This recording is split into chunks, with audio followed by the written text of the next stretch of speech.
Top 10 of Anything presents My Top 10 Movies. Season 1 of a new miniseries where each guest builds their top 10 movie list and defends every pick. It's the ultimate movie challenge, just 10 films to define your taste, your memories, your life. I'm Pav, and together with our guest, we'll relive classics, uncover hidden gems, and maybe even stir up some debate. Let's get into it.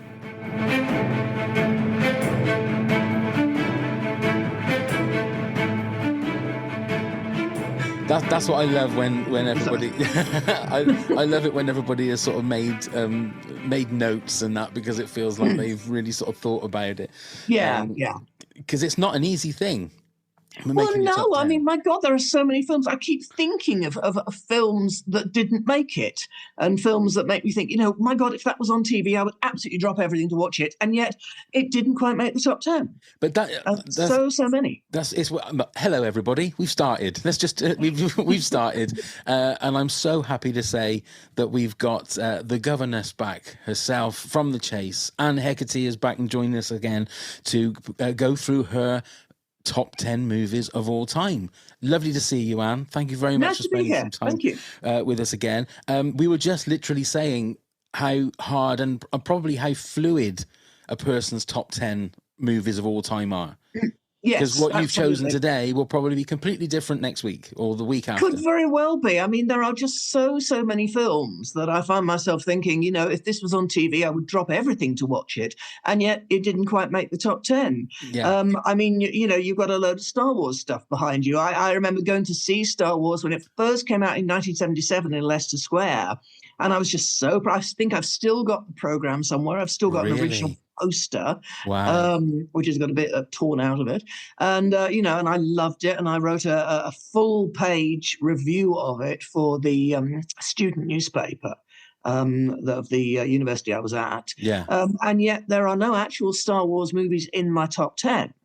That's just how much competition there is. I mentioned this, and I think on the last episode or the episode before, I was saying that because nobody has really put a Star Wars movie in. And everybody, when you start mentioning stuff, they go, oh, of course, Star Wars. It's almost like it's written in that it would be in everybody's top 10, so they don't bother putting it in the top 10. I mean, the first one was just so groundbreaking. If you remember what the 70s were like, and it was full of sort of art house movies that, everybody gave Oscars to, and at the same time, all the cinemas were either closing down or else they were all turning into multi-screen cinemas, and you get about 10 people in watching the show. The film that just won the Oscar. And then suddenly George Lucas and Steven Spielberg are sort of like, you know what?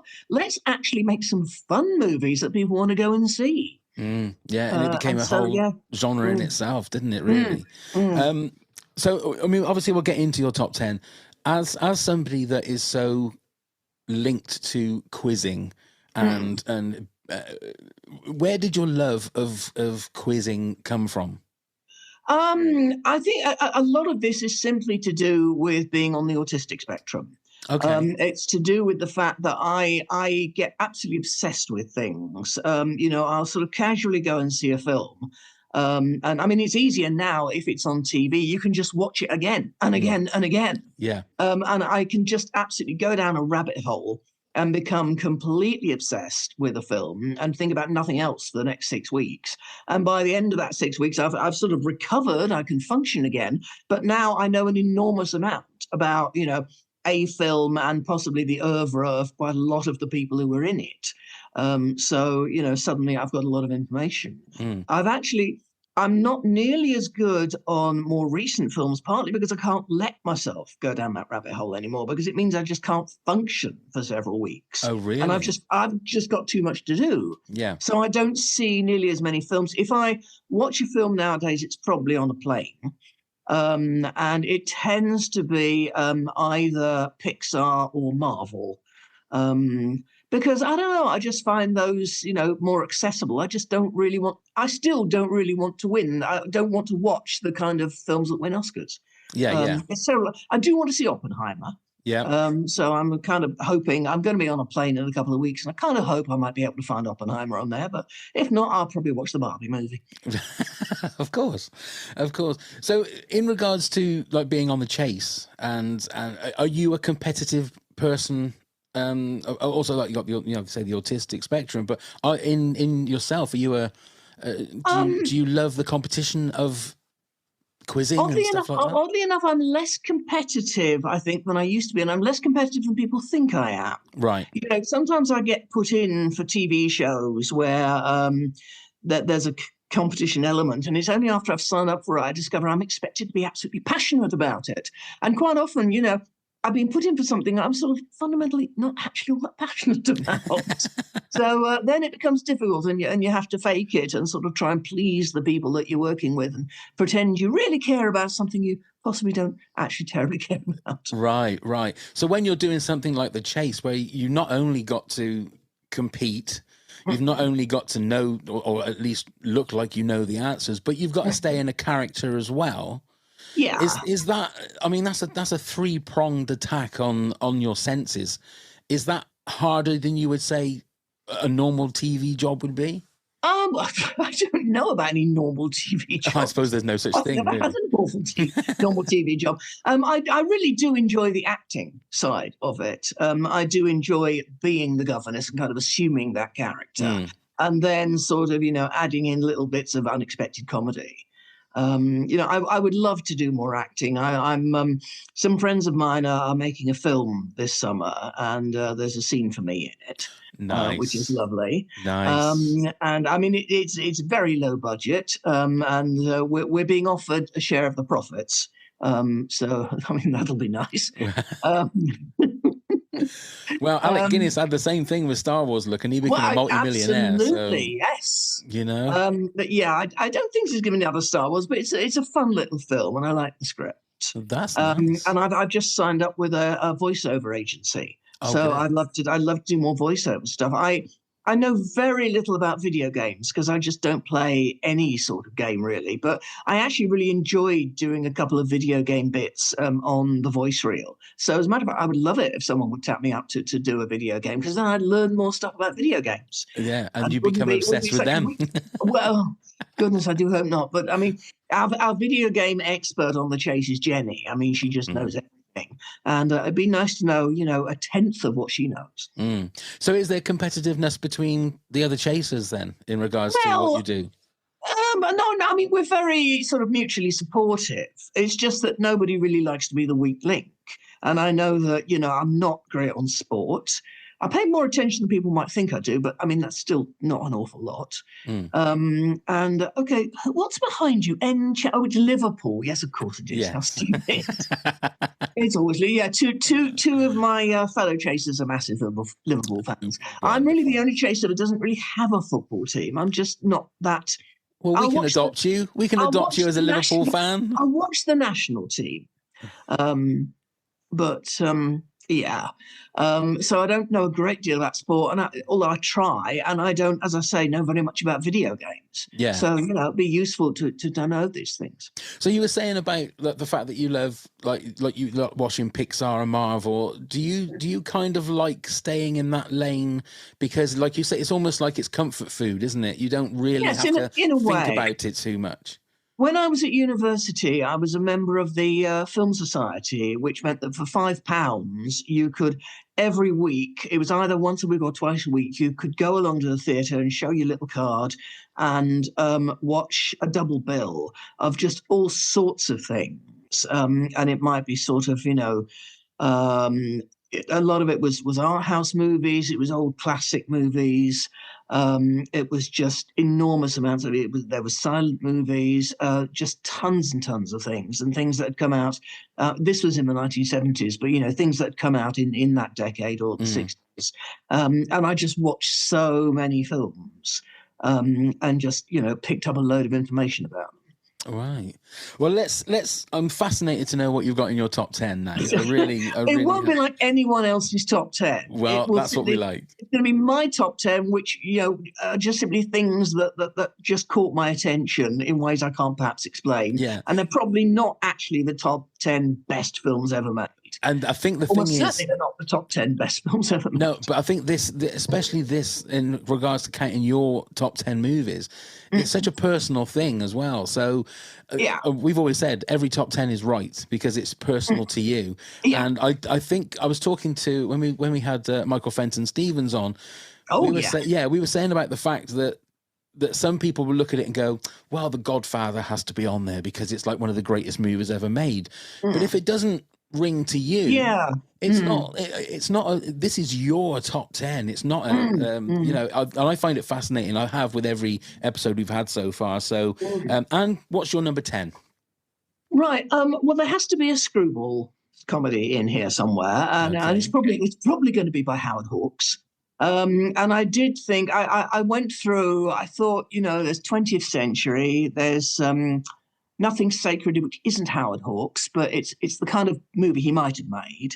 What was the other one I thought of? Bringing Up Baby, you know, which is brilliant. Absolutely. But I figured out that my favourite is actually His Girl Friday, which it's from the play The Front Page, by Ben Hecht and Charles MacArthur, and it's been made at least twice under that name. But this is the version where it's not just an editor and a reporter, they're also an ex-couple, Cary Grant and Rosalind Russell. And this is just the funniest one. I haven't seen it for a long, long time. I really need to watch. But Cary Grant was one of those superstars. He was. My aunt's husband used to claim he was a cousin of Cary Grant. I mean, I was never able to prove it. He was sort of from the Bristol area. Right. I would actually love to be able to prove that was the case.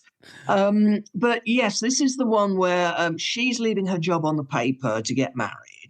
And he really doesn't want her to, A, because he's still got a thing for her, and B, because she's just a really good reporter and he wants to keep her in the job. So she's all set to leave, and then suddenly this amazing story falls into her lap. And she's trying to keep it to herself from all the other reporters who want it. And it just becomes completely mad. Yeah.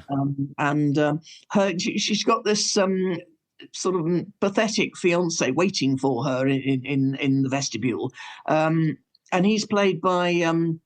he's described at one point as, he looks like that actor, what's his name?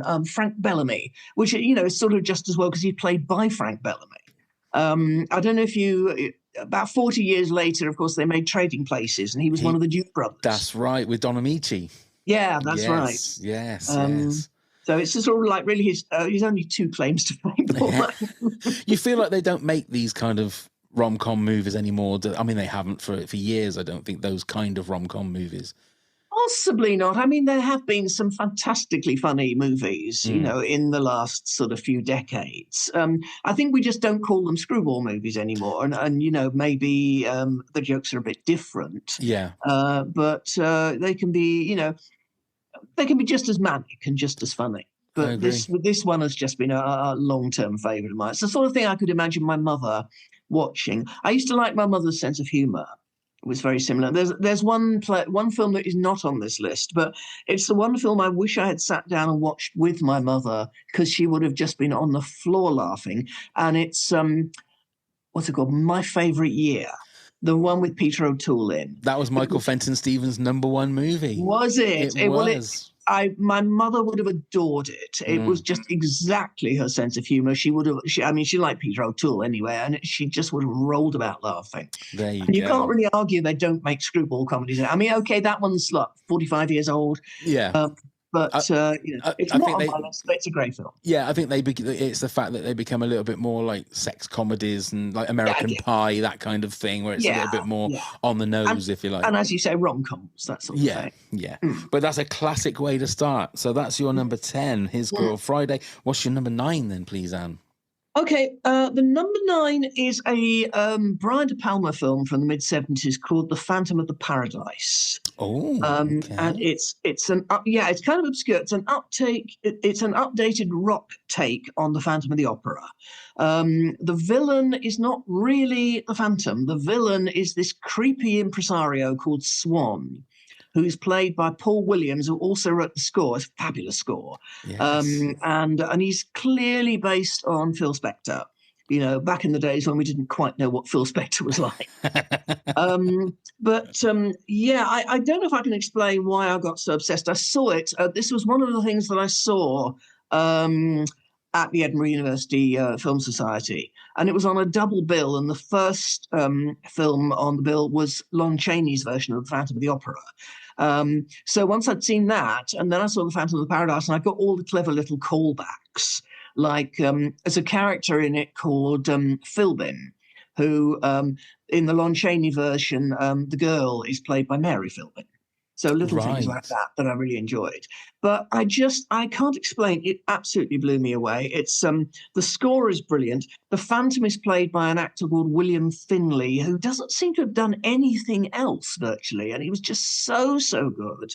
The other thing about it is it did actually win me a prize. Won you a prize? I won me a prize, yes, because I went in for a thing called the Catherine Pakenham Memorial Award, which is an award for young women journalists.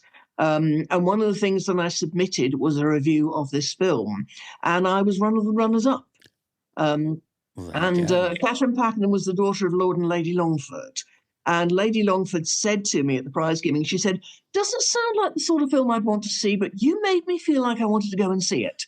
And I was like, well, as a journalist, you can't ask for more than that. That's your job done, isn't it? Absolutely. If you do that. Yeah, Paul Williams also wrote The Rainbow Connection from the Muppet movie, one of the greatest songs ever written. He's an amazing songwriter, actually, Paul Williams. He really is. He also did Bugsy Malone, and he did a film I don't know if you've seen called Cinderella Liberty.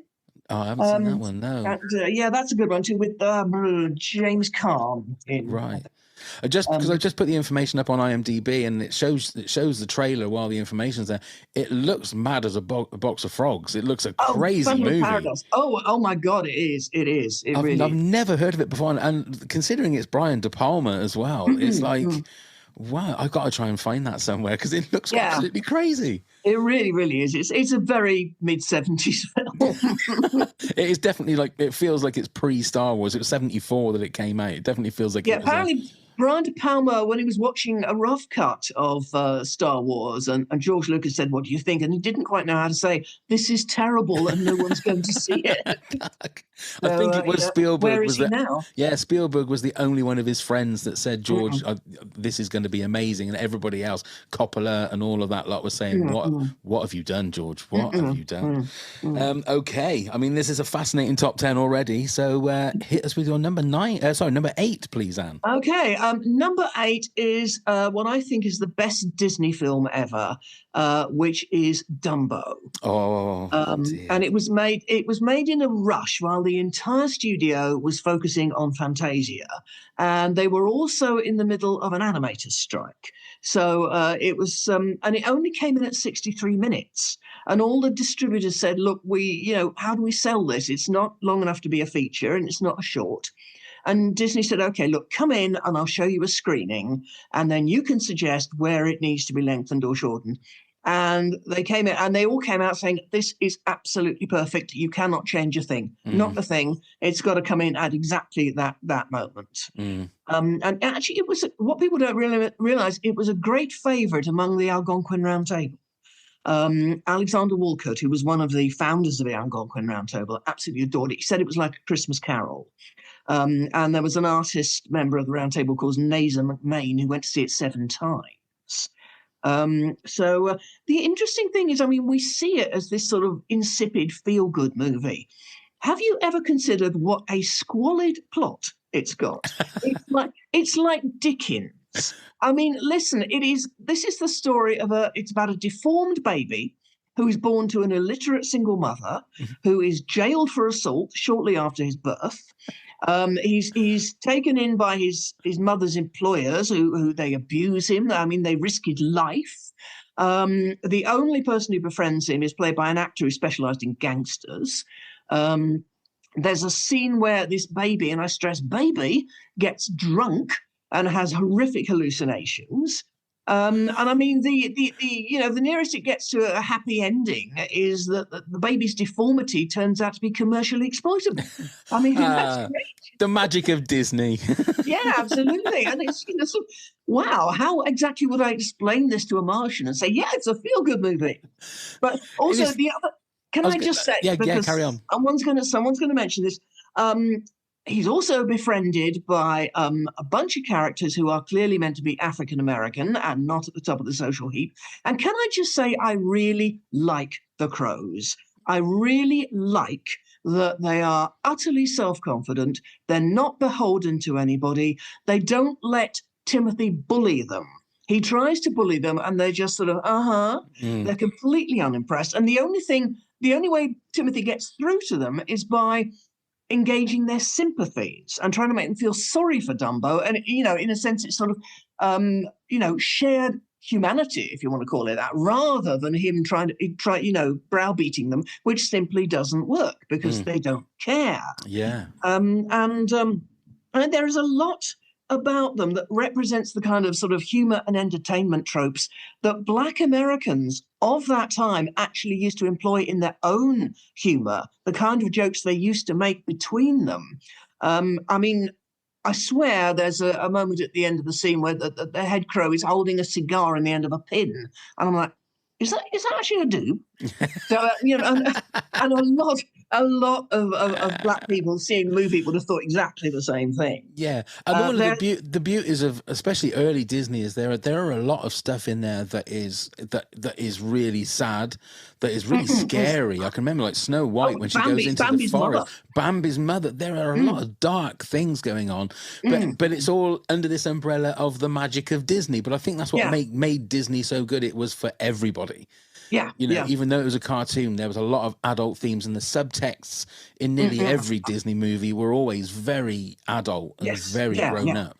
But there's so many jokes. There's so many jokes that don't, come across anymore. I mean, there's a moment in Snow White when the dwarves are all singing songs, and there's one bit. One of them sings, I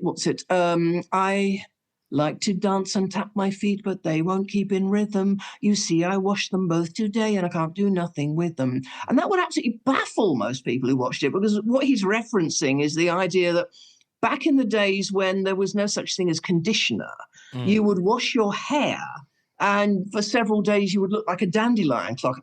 I have used conditioner, honestly. But, for several days, you'd be saying, I just washed my hair and I can't do anything with it. And that's what he's referencing. Who would remember that? Maybe elderly women might possibly, but, more likely wouldn't. Yes. I mean, the summation of Dumbo there was just top notch, because it feels like it's something that people need counselling for, to watch that rather than as an entertainment. Exactly. But well done for that. There you go. Okay, 1941 as well, Dumbo. That's crazy. Yeah. Absolutely crazy. Okay, then, your number 7 then, please. Okay, so Dumbo, I think, is the best ever Disney movie. This, I think, is the best ever Pixar movie, and it's Coco. Okay. And when it first came out, everyone was raving about it in a way that rather put me off, actually. They were saying the important thing about this film is that it gets Mexican culture so correct. And I sort of thought, well, it should do. I mean, I used to be a proofreader. I don't read a book because it's got no spelling mistakes in. That's kind of not really a good enough reason. That's right, yeah. But the thing is, then I saw it. It was on TV during Christmas night 2020. So it was lockdown. There wasn't anything else to do. Yeah. And I watched it, and then I just went straight back and watched it all over again. And I mean, bizarrely, the thing about it isn't really that it is so culturally specific. It is that it is so actually universal. Everyone can understand it's about a missing child. It's about family rupture. It's about a horrific betrayal. And then at the end, you've got this race against time. And it's just so, it seems so important because you find you care enormously about all the characters, and especially Hector, who is played by Gael Garcia Bernal. That's right. And he's just fantastic. I mean, the reason it works so well is he's just a great character. And it's got that distinctively Pixar thing of being very fundamentally about a relationship between a surrogate son and a surrogate dad, which, you know, you find in so many Pixar movies. And I just really like that. Disney is much more sort of female oriented. And I actually just kind of I like watching films about blokes, to be honest. Yes. Well, the thing is that when Pixar do it right, they really do it right, don't they? They have that I mean, you could say it is that Disney magic. They have that sprinkle of magic that they know how to hit every the heartbeat. They know how to hit every one of your senses, because every Pixar movie always looks beautiful. But some of them, sometimes the story doesn't quite hit. But Coco is fantastic gorgeous. Background. Oh, it's just I amazing. mean, you know, they're swooping through the city and it's all lit up. Yeah, I was the same as you, because everybody went on about Coco when it first came on, and I never watched it. I probably watched it at the same time during COVID, I think, like you, and I thought, all right, I've got nothing else to watch, let's put it on, and totally fell in love with it, because it is just one of those movies that looks gorgeous, has an amazing story, and just great gets score, you. lovely music As well, absolutely, and just these great scenes where, like the scene in the shanty town, you know, which is so funny and yet so sad at the same time. Things like with that. a great twist. It had a great twist. Oh my God, yes. I mean, I got to the point where he was hanging out with what's his name, Dela Cruz, and I was sort of thinking, yes, you know, this has been a very, very pleasant, very enjoyable movie. I've enjoyed this one. And then suddenly there's a massive twist, and then a few minutes later there's another massive twist, and you're like, oh my God, what is going to happen now? Yeah. And one minute you're laughing and the next minute you're crying because they ripped your guts, you know, they've ripped your heart out in that. So it's a classic Pixar without a doubt. That's your number 7. Okay, number 6. Number 6. I do love... There seemed a bit of trepidation there on this one. I do love a good action movie when it's really well done. Absolutely. My favourite, I mean, probably the technically best 90s action movie is probably Con Air, but my favourite one is Independence Day. Right. I'm really fond of Independence Day. I mean, the science is preposterous, obviously. It doesn't matter. I love the bromance between Will Smith and Jeff Goldblum. I mean, I love Will Smith and the whole thing anyway. I love the terrible Jewish jokes, because it's a very Jewish movie in many ways. Brent Spiner is so funny as the scientist. Yeah. And I love Randy Quaid as the crop duster. I love the way he's such an absolutely silly character, and you can't remotely take him seriously. And then suddenly it's like, oh my God, oh wow, hello, boys. I'm back. And I mean, it's made in a tremendous muddle. I think they made too much of it and cut a lot of it out. So, you know, you never find out why Russell Case's kids are Hispanic. You never find out where his wife is. And there's all sorts of stuff like that. But at the same time, I mean, it's just brilliant. And I do actually quite like the idea of not groveling, you know, or sort of trying to grovel to the aliens and be frankly respectful of them. And they're like, no, actually, you know what? They just want to kill us. Yeah. So let's do something about that. It's a very retro attitude, you know, because we're all supposed to be like Avatar, and the aliens are so much better than us. And I quite like that. No, they're not better than us. No. And Bill Pullman was like a quintessential American president, wasn't he? He was like the textbook president. It's one of those. Yeah.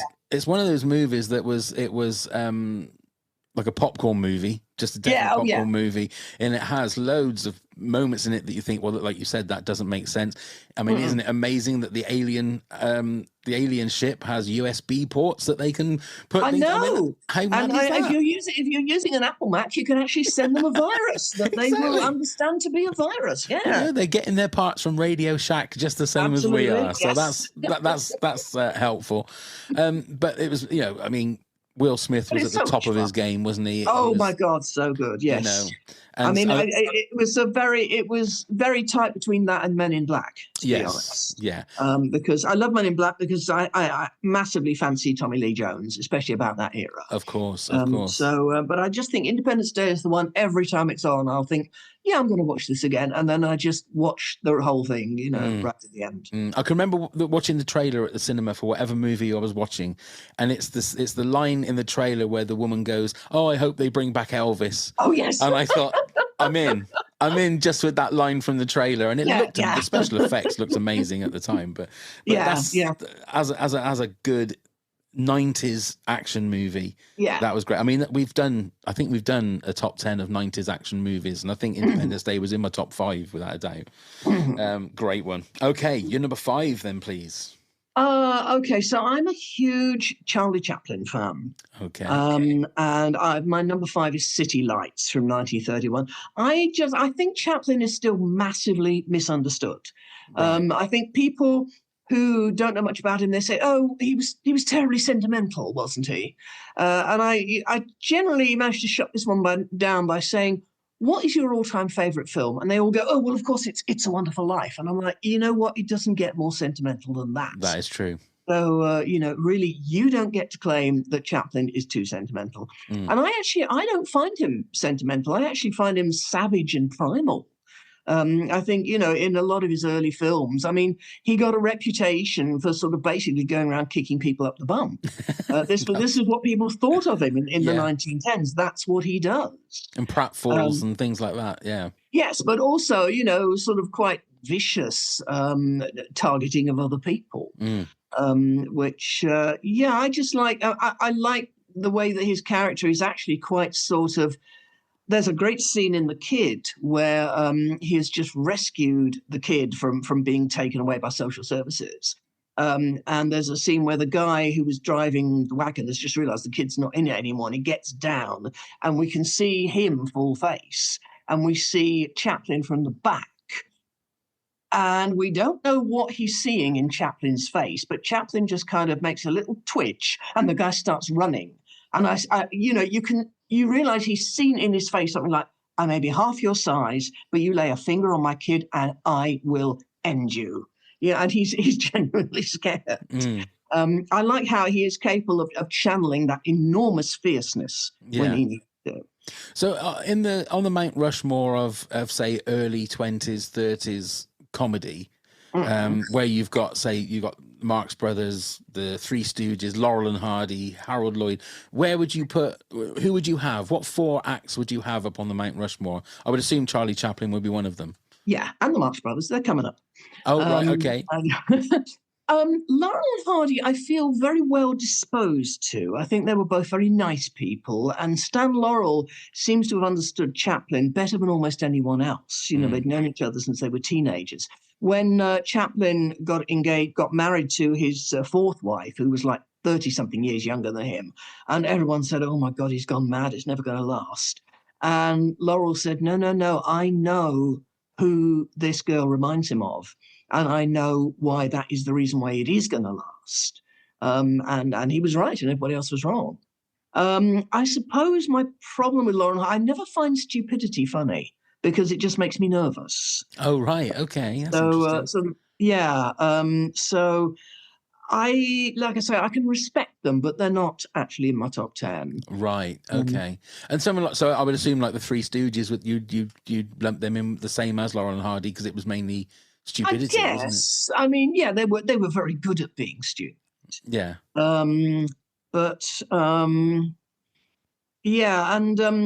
A lot of what people say about Chaplin, I say, describe to me what you think a typical Chaplin film was like, and they'll describe it. And I'll say, well, that's a really good description of a Harry Langdon film. But I'm not actually talking about Harry Langdon, because he kind of really was the sort of childish, wide-eyed character that people seem to remember Chaplin as being. And, of course, a lot of his stuff was directed by Frank Capra. Right. And there is nothing by Frank Capra in my top 10, I have to say. Oh, okay. No, not It's a Wonderful Life, not anything else. Okay, that's interesting. That seems to be a go-to one for a lot of people on there. It's a Wonderful Life. Every time I see it, I just sort of, I mean, right from the start, I just sort of thought, no, there's an awful lot this film is not saying to me. This is a film about a man who is tremendously embedded in his community and has lots of friends. And I can't really relate to this. Oh, right. Yeah, no, it never really did speak to me as much as, any Charlie Chaplin film where he's, almost always on his own. I think I once worked, he made about 80 films. And I think I once worked out there are 3 films in which he has a blood relation, in which he has a character who is a blood relation of his main character. And in all 3 films, it's a child. And the 3 films are so different that there's really no theme to them at all. I think it's just accidentally, occasionally, his character has a kid. But usually they don't. He never has siblings. He never has parents. And I'm one of the, I love Buster Keaton, but I'm not one of those people that prefers Keaton to Chaplin.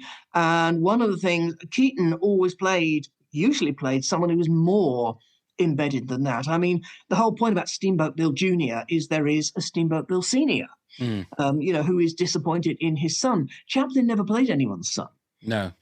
So I quite like that about him. I like the lonesomeness of it. Yeah.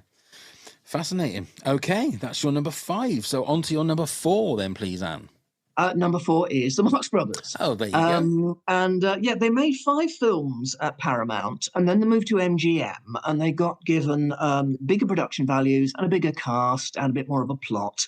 And a lot of people were like, no, the films they made at Paramount were so much better. And, your favorite Marx Brothers film really ought to be Duck Soup. But I'm afraid my favorite Marx Brothers film is actually A Night at the Opera, which is another one that I saw at the University Film Society. And I just remember practically crawling out of the cinema because I had just been laughing so hard I could hardly stand up. And it was a very messy production. It took 8 different writers. And they changed so much stuff. And they ended up, before they actually filmed it, they made it into a stage show and took it on the road. The idea being that they could time the laughs, because everyone kind of lost confidence and they were like, we're not sure what's funny anymore. So they took it on the road so that they would know where the laughs were and why they were laughing and how long they were laughing for, which is why if you see it on TV, sometimes it can seem a little bit slow because it's designed for being seen in a cinema. So they know how long an audience is going to go on laughing for. See, that's people that know how comedy work, isn't it? They know that if you have to leave a little bit of space for the audience, and because like you say, if it's a theatre thing, they can roll with how the audience is going to, maybe a laugh isn't going to drop or a laugh is. That is a maestro stroke to do that. It is. And there was the other thing. It's got Margaret Dumont back, and she'd been dropped from the previous 2 films, which were Monkey Business and Horse Feathers. Which no, she wasn't dropped from Duck Soup, which was their last one. She was in that, but she'd been dropped from 2 of the Paramount movies, and it actually really hurt them because she was so good. And Groucho, I love the Marx Brothers. I'm not really a member of the Groucho cult. I liked Groucho, but he was a tremendous liar. He used to make things up. People would say to him, could Harpo actually talk in real life? He was like, no, of course he couldn't, which is bollocks. And you can cut that bit out. No, I won't. Unless you want me to. But also, he used to claim that Margaret Dumont didn't understand the jokes. She absolutely did understand the jokes. She had been involved in comedy for decades. And a lot of the time when Groucho makes a joke and she sort of pauses and stares at him like that, the reason she's doing that is she knows she's not going to talk over the laugh. And she knows exactly how long the laugh is going to go on, and she's giving it time. And, I kind of like the idea of being Margaret Dumont to Bradley's Groucho in many ways. Please try on the next episode you're with him to get him to walk out with a cigar and a moustache and the glasses. That would be so funny. And it'd be kind of like no one else would know the joke apart from us 3. That would be so funny. Oh, dear. Now, am I right in saying that Groucho Marx died the same day as Elvis? I don't think it was the same day. It was certainly the same year. It was in 1977, and I think it might well have been August. but I don't think. I think it has a good chance of being the same month. Right. Okay. I know that. I always thought that maybe that was an urban myth. Then that maybe it might have been. I don't think so, because I'm pretty sure I do remember being aware of those deaths separately. And it just would have been a bit of a 1-2 if they both happened on the same day. Yeah. Well, he died August 19th, 1977. Is that Groucho? That was Groucho, yeah. Right. And what about Elvis? Yeah, let's see if I can find out Elvis. Elvis may have been the 16th, something like that? I think you're right. I think it was more, yeah, let me see, 16th.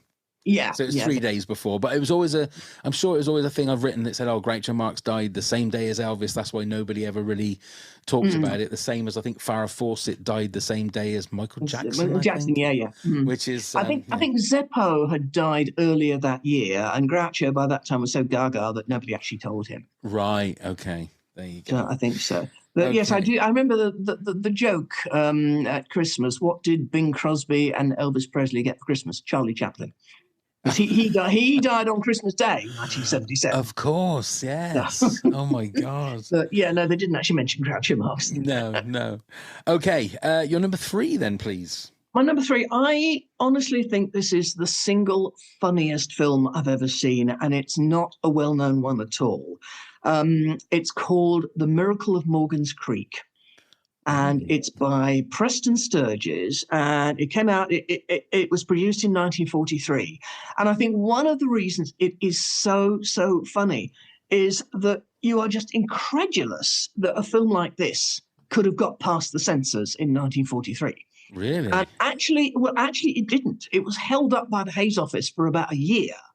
And they had to admit that they had this sort of feeling that there was something scandalous and offensive about it, and they couldn't quite put their finger on what. So they sort of had to let it go. But I watch it and I am just breathless with just hysterical laughter. And I'm just going, how could they possibly have got away with it? Right. It's about a girl called Trudy Cockenlocker. She sneaks out to go to a nightclub with soldiers. She gets drunk, hits her head. She wakes up to find she's wearing a wedding ring. She has a feeling that she married a soldier called Ratsky Watsky. She doesn't know anything. She thinks that might be his name. It was something like that. She doesn't know anything about him. She doesn't know how to find him. And then it turns out she's pregnant. And she's got to, basically what she has to do is to marry her long-standing boyfriend, Norval Jones, without anyone realizing it's actually someone else's baby. Oh my goodness. And yes, exactly. Her little sister is very, very shrewd and sus. And she's like, right, we've got to get Norval to marry you as soon as possible. Her widowed father does not know, and the idea is to keep it from him. Although when he finds out, he's sort of like, well, why didn't you just tell me? Of course I would have understood. I was young once. And it's just this most insane farce. Norval is played by the utterly magnificent Eddie Bracken.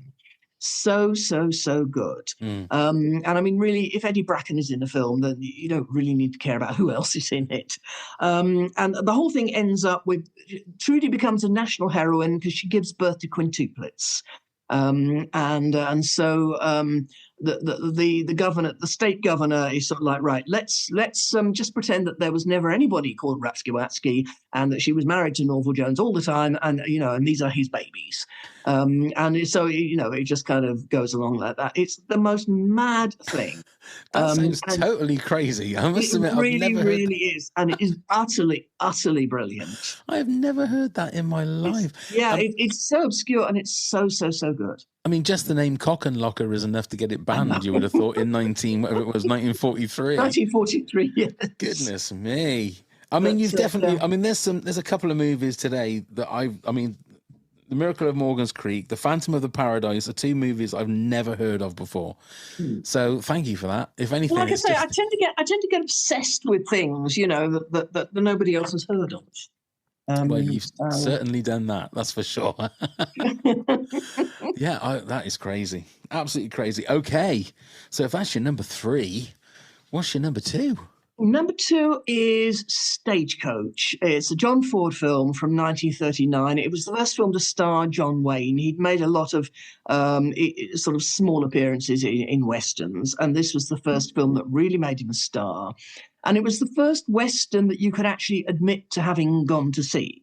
It was the first one that it wasn't embarrassing to have seen it. It was actually cool and stylish and not just a horse opera. I mean, I just became, autistically obsessed by it. I've actually got a book that goes through the whole thing frame by frame. Oh, really? So, you can just kind of read the film over and over again. And it's just brilliant. It's really simple. It's just a story of 9 people on a stagecoach heading for the town of Lordsburg.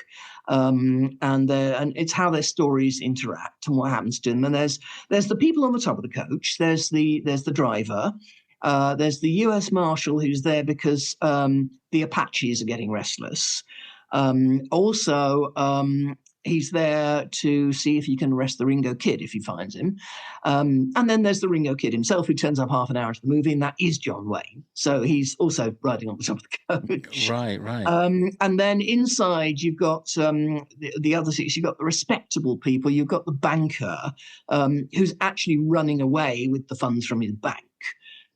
You've got the snooty army girl who's heavily pregnant.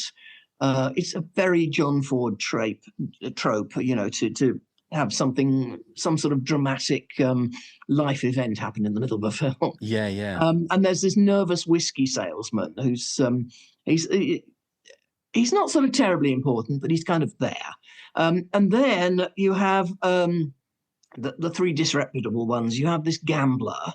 Who's sort of, very posh and stuck up and southern, but he's obviously a gambler and probably broke. And then you have the prostitute played by Claire Trevor. She was in Key Largo. Oh, right, yeah. And, lovely actress.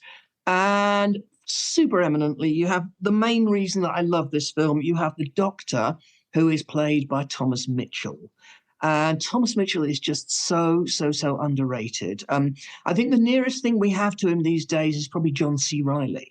Right. When I saw Kong Skull Island, which is another film I loved, I thought to myself, 80 years ago, that character would have been played by Thomas Mitchell. Right. Okay. He's just like that. Yeah.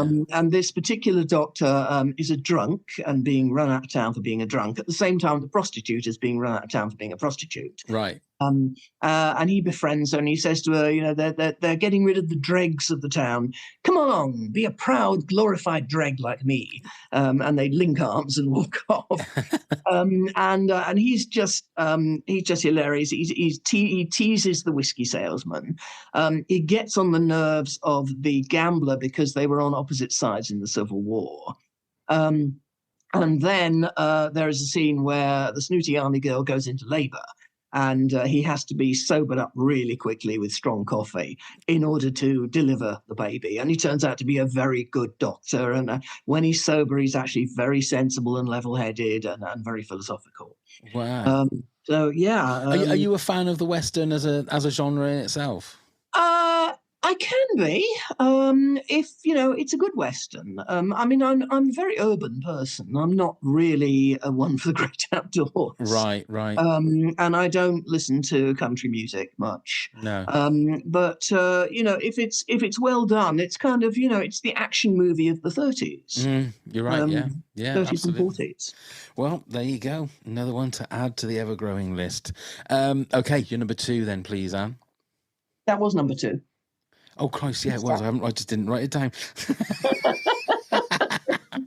Oh God, I was so fascinated with hearing about these movies. One thing that reminded, when you were saying about everybody that's in it reminded me of The Hateful Eight a little bit. I don't know if you've seen that, the Tarantino movie. I haven't. But the start of that, where you've got I think that may well be a bit of a tribute to John Ford. It's like 4 or 5 different people stuck in a stagecoach, and you don't quite know what they're exactly. It's such a classic Western movie, and I think there have been other films made that were sort of tributes to it. It was remade in the 60s with Bing Crosby in the Thomas Mitchell role. Oh, really? Terrible. Oh dear. It's seriously not worth watching. No, not at all. Nobody should ever have remade it. No, there are a lot of movies that are like that. They just need to leave alone the ultimate classics. Talking about ultimate classics, what is your number 1 movie of all time? You asked me whether I like Westerns. Yes. I do not particularly love this one because it's a Western, but This is absolutely my favourite film ever. I saw it when it came out in 1974, and I pined for 9 days till I could afford to go and see it again. And it's Blazing Saddles. Oh, It's a woman absolutely after my own heart. I mean, well, for one thing, I already had a huge crush on Gene Wilder ever since I'd seen him in Willy Wonka and the Chocolate Factory. Yes. I remember he was the first person I lusted after who was actually a real person and not fictional. Wow. But another thing I like about it, I like that, I mean, it's just daft as anything, and yet there is a seriousness behind it. Mel Brooks said that all the most serious and hard-hitting stuff was actually written by Richard Pryor, which doesn't surprise me. I love, for example, the bean eating scene that everyone mentions. I mean, yes, it is hilarious. All these blokes sitting around the fire farting. Yeah. At the same time, what it's saying is, I think Mel Brooks said, I wanted to show people that the Hollywood image of the Western was a lie. Yes. He said, so basically what this scene is saying is, do you really believe all those people sat round campfires eating bacon and beans and nobody farted? Really? That's rubbish. Oh, and while we're on the topic of Hollywood telling you rubbish, did you know that about 1 in 3 or 1 in 4 of the Old West cowboys were actually black, but you never actually see them being black? We're going to show you one. Yeah. And, it really does have some serious things to say. And in the 1970s, we kind of still needed to hear those things. And it's a thing that, like, we've spoken about it a lot recently on different episodes of the podcast, where you look at things from a certain era and you go, well, it's of that time, And I can remember watching Blazing Saddles in my living room when my wife came in. And of course, the N-word is being said all the time. And my wife's going, I can't believe you're watching that. I said, love, for a start, it's a comedy. You've got to see it in the context of why they're saying. The whole point of the comedy is the stupidness of racism and of using that word. And I said, when you see it in that context, the comedy is funnier, but also you see the stupidity of it all. You just see the stupidity of racism. The actress who played the old lady apologized to Cleveland Little and said, I feel really bad about doing this. And he was like, no, it's fine. You have to do this. Yes. This is what works. You have to use that word. Yeah. And originally, the part of Bart was written for Richard Pryor, and he couldn't play it because his lifestyle was just so Richard Pryor that they couldn't get insurance for him. And I mean, part of me wonders how much greater would it have been with Richard Pryor? And then another part of me thinks it might have been too crazy. It might have been too manic. Maybe you need Cleveland Little to be the still eye of the whirlwind. Yes. Maybe, also he's very pretty. I mean, he's extremely easy on the eye. Yes. But he just does have this sort of wonderfully blank face that you can sort of impose things on. And, Richard Pryor perhaps couldn't have been that blank. So, I mean, maybe it's because it's my favourite film. I just don't want to think of how it might have been different in any way. Yeah, and I think it also makes Gene Wilder stronger as well, because it wasn't a Gene Wilder, Richard Pryor film then. Exactly, Gene Wilder was like the supporting actor. Yeah, and also he was the third choice for the role. So it makes me nervous to think of, if one of them was Dan Daly and one of them was Gig Young, and at least one of them turned up to the set drunk, I think. Right. And Mel Brooks was like, right, it's a sign from God, get me Gene Wilder. And he was in the middle of making The Little Prince. Right. And he had to come flying back, and they sort of flung him into this outfit. And he just nails it. I used to know the chess scene off by heart. Just Harvey Korman is just fantastic in it as well. He's so, yes. Harvey Korman, so good. Harvey Korman, I think, is really underrated. Do you ever see, he did with, who's the guy? Buddy Hackett. They did a biopic of Abbott and Costello. Yes, and I did see that. They were really, really good. Really good. And just, yeah. And he was also famously in the Star Wars Holiday Special that no self-respecting Star Wars fan ever talks about. Okay, I never saw that. No, not many people did. George Lucas wanted to get every single copy off the shelves because it was so bad. It is so bad. But it is online. You can watch it on YouTube, I believe, if you want to put yourself He quite through often it. turns up in terrible films. He was in the Flintstones. That's right, he was. I thought that was a bad film. He was, but some of the greatest, him in with the Carol Burnett show, some of the greatest sketches ever. The dentist sketch, if you get to see it online, it is just. And of course, Madeline Kahn is Madeline just Kahn as well. utterly Slim Pickens and oh God, yes.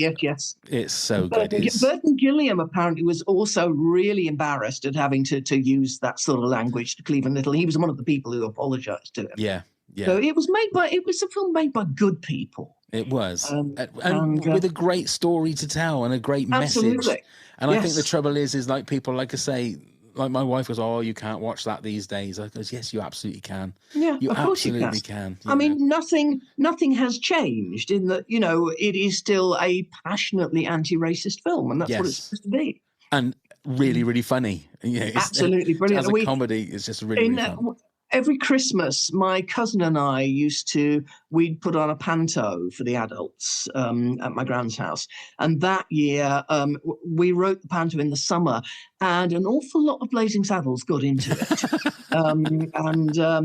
It was called Coal Black and the 3.5 Morons.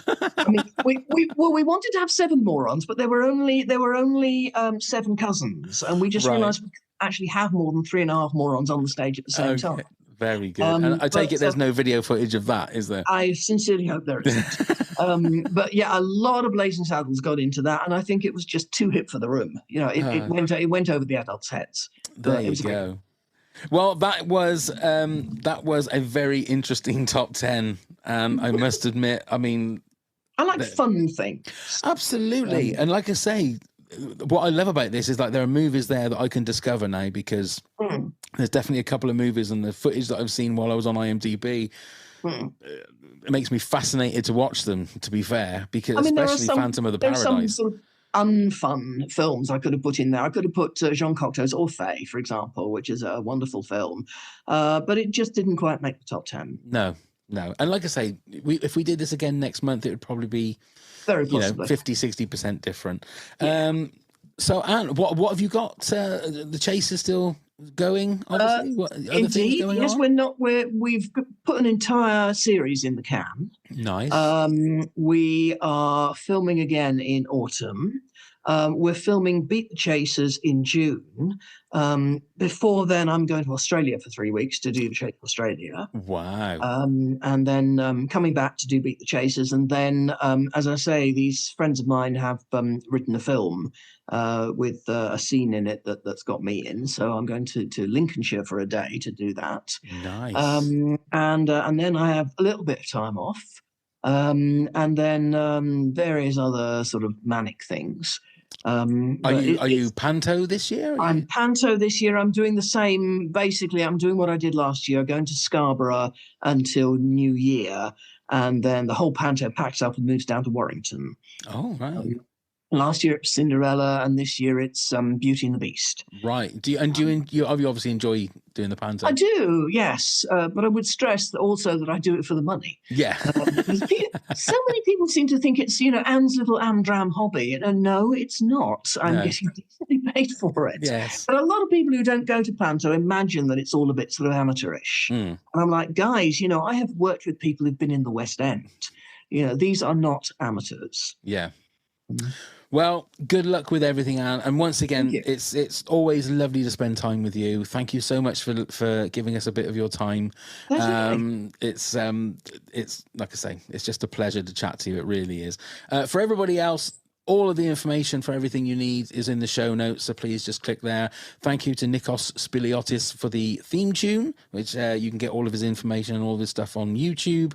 And for everybody else, once again, Anne, enjoy the chase, enjoy the movie, because the money's going to start rolling in after that. If you've got that would be lovely. You got the profits of that, and enjoy the panto. And we'll see you all again soon. So thank you very much, everyone. Goodbye.